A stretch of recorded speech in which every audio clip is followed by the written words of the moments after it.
So, let's go back in time just a moment. Do you recall your first ever time doing Bikram yoga? I remember the old studio, walking over there and opening the door into the studio. This incredible, searing heat hits me in the face, now knocks me over. I remember that and one other key remembrance. And that was the one and only time that I didn't cheat the yoga. Leaving the room before oh, you guys. It's these kind of things. What are these? These hand towels. They're useless. I can tell you guys already know about all the cheats and many more, don't you? Say yes. I mean, you know, my first day, I went in, and then my second day, I'm already strategizing how to cheat the yoga. I'm looking for the coolest place in the room. Jeez. You know, I get down in there and I see, even today, still, yogis jockeying for position, ever before the class starts, looking for their spot, the precise spot. And then if you guys, somebody gets in front of me with their mat, and I can't see the mirror, see myself, well, you know, it's another way to think about cheating. So, you know, I look back at my evolution. I remember early on, I can't believe the process of what I was going through in this routine that I got into. We got into what I would call the halftime show. Halftime's when we all take a drink of water and we go from standing series down onto the mats to the floor series. And so halftime, what I got into was leaving the room.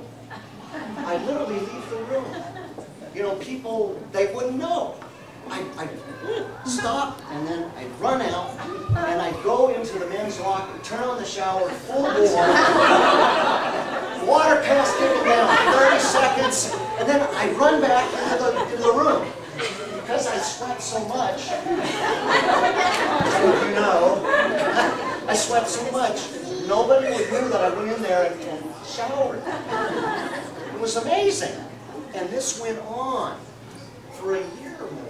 Nobody knew until one day it ended. A new teacher showed up at BYSJ. His name was Paul. So we get to halftime. And I'm thinking I'm going to exit the room. I grab the doorknob. And from across the way, Paul calls out, "Hey, my friend, where are you going?" I look over and bye-bye. And out I go. I run to do my routine, right? I come back, and that was that day. But 2 days later, who is it teaching the class? Paul. We get to halftime. And what happened astounds me. Paul comes over before the end of half, right at halftime, before I'm exiting. He comes over in front of the door. Just like that. You know? I just going, oh my. I'm thinking, you know, who's the guy here that has the maturity? Who has the seniority? Who's got the wisdom about all this, you know? So I grab the handle, and Paul and I have a conversation. Paul says to me, "My friend, where are you going?" I said, "No, I'm going to get out of here and cool off. What about you?" He says, "My friend, look around. Everyone is going into Savasana. That is the Bikram way." I say, "Yeah, that's right, but my way is to get out here and go take a cold shower." Oh, Paul replies, "My friend, it pains me to see you going through this. The Savasana is the healing posture of Bikram yoga. So I thought, well, I'm not going to fight this guy, literally or figuratively, right? So I was like, okay, I'm going to go to my mat, but before I did, I threw a couple of epithets, at least in my own mind, to him, right? And so I went down onto my mat, and would you know that I have not left the room at halftime or any time since.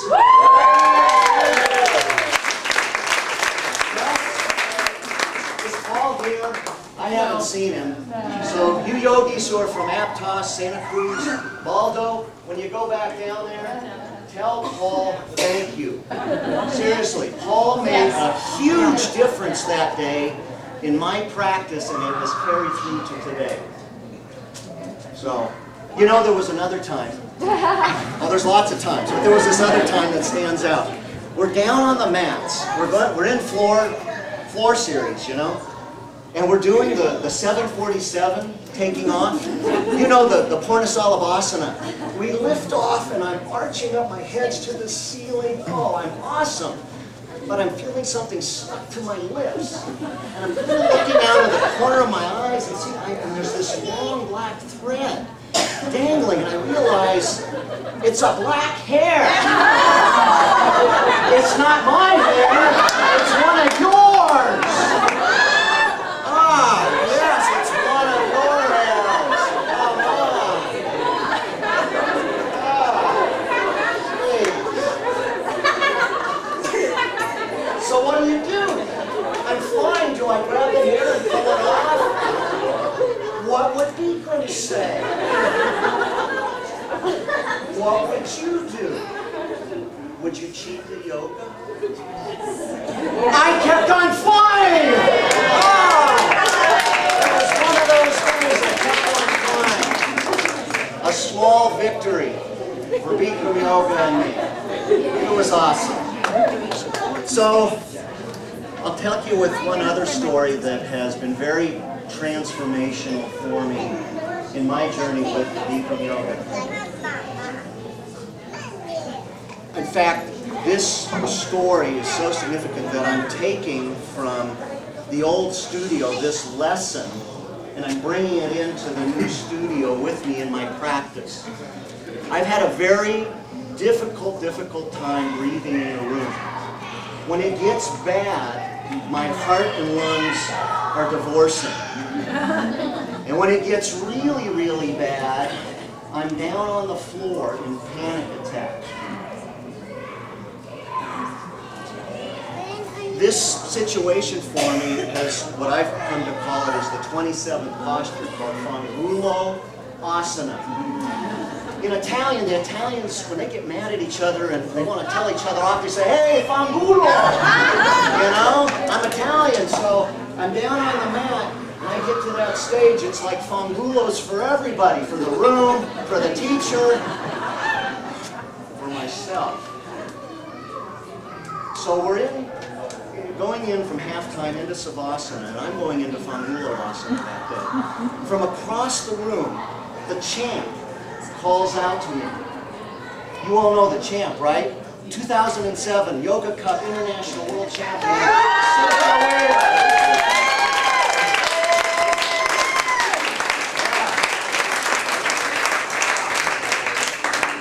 Cynthia calls out for everyone to hear, right? Lauren! Hey, Lauren! Let the breath come to you. Let the breath come to you. So simple. Just this past month, teacher Andre. Is Andre here tonight? No. So Andre starts the class by saying, this Bikram yoga is all about a breathing practice. And I got it. 4 years later, I got it. It's a breathing practice. And that is what I bring with me to the new studio, is every time I hit the wall, it's let the breath come to you. Let the breath come to you. I'll leave you this one more thought. If I were an instructor, We'd have a lot of fun. I wouldn't follow protocol. But what I would follow is at the end of class, like all the teachers do, they end by saying what? Namaste. So I would end with Namaste as a prayer. As Ram Dass would say, we say Namaste. I honor that place in you where the entire universe resides. I honor that place in you of love, of light, of truth, of peace. I honor that place in you where? If you are in that place in you, and I am in that place in you, there is only one. Namaste. Namaste.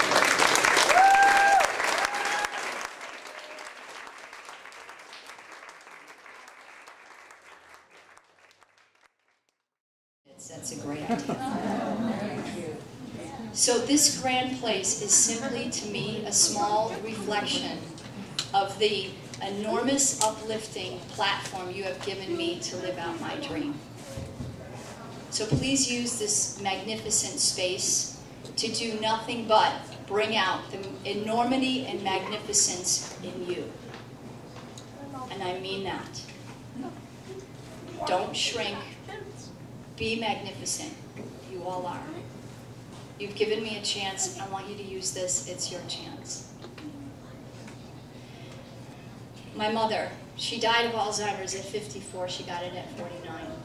It's horrible. But I feel like I get to honor her just in how I live my life and with this evening tonight. She was okay with disappointment. She accepted sort of defeats. She was super creative, thought outside the box. Was very unconditional, free of judgment. You know, the yoga is like that. The yoga, right, can be our mother. It's unconditional. It's a universal language. It really is, right? We're not too old. You know, we're not too late. You know, pick yourself back up again, dust yourself off, and try again. Right? It crosses all cultural, religious, age boundaries. It resists negativity. It transcends any kind of suffering. It's that amazing. It's that amazing. That's why we are doing this, right? So evolve your practice. Evolve who you are. Evolve to higher levels of consciousness. Bring more people in. Have them discover the yoga.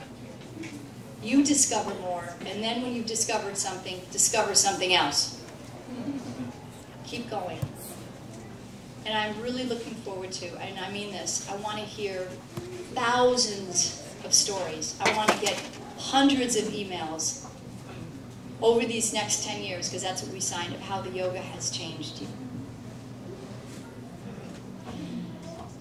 I love you all so much.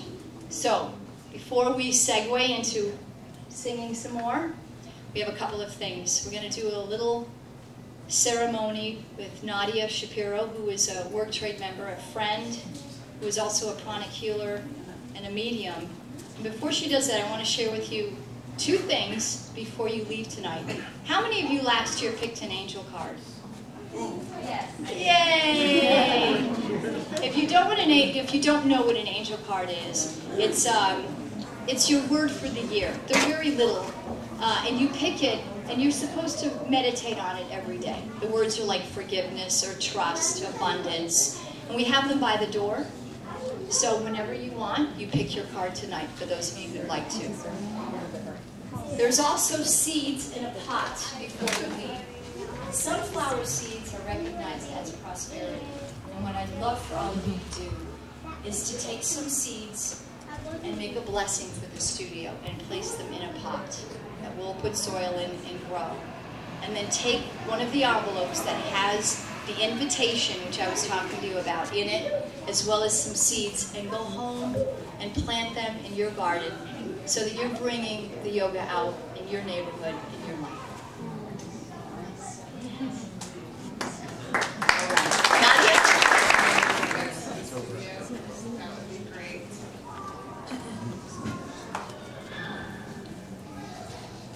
So what we're going to do is a prayer, and you're going to follow along with me, and we're going to bless the studio together. We're going to start off with something called a Twin Hearts meditation, and this opens up your heart and your crown chakra, giving even more of a blessing to the world and to the studio and to Michelle. Okay, so if everybody could just close your eyes for a few minutes and follow along with me. Take a couple of deep breaths. Inhale. Take a deep breath. Right? I'm going to show you. And now I want you to think of another happy thought. And I want you to think and concentrate on the top of your head. Now I want you just to simply take deep breaths and follow along with me. This is the prayer of St. Francis of Assisi. Universe, make us an instrument of your peace. Where there is hatred, let me sow love. Where there is injury, pardon. Where there is doubt, faith. And where there is despair, hope. Where there is darkness, light. And where there is sadness, joy. Make me a channel of your peace. O divine universe, grant that I might not so much seek to be consoled as to console, to be understood as to understand, to be loved as to love. For it is in giving that we receive, it is in pardoning that we are pardoned. Make me a channel of your peace. Now, Michelle, will you sing this after I sing? Can I have everybody hold hands now?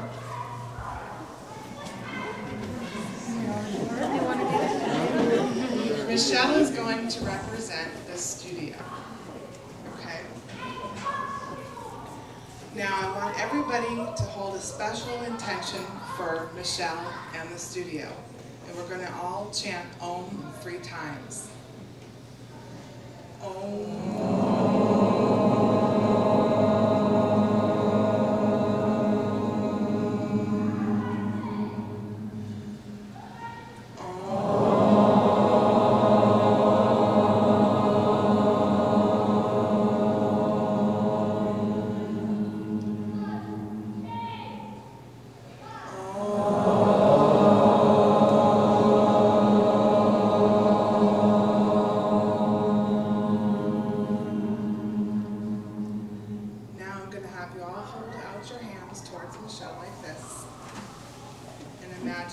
Loving energy coming straight from your heart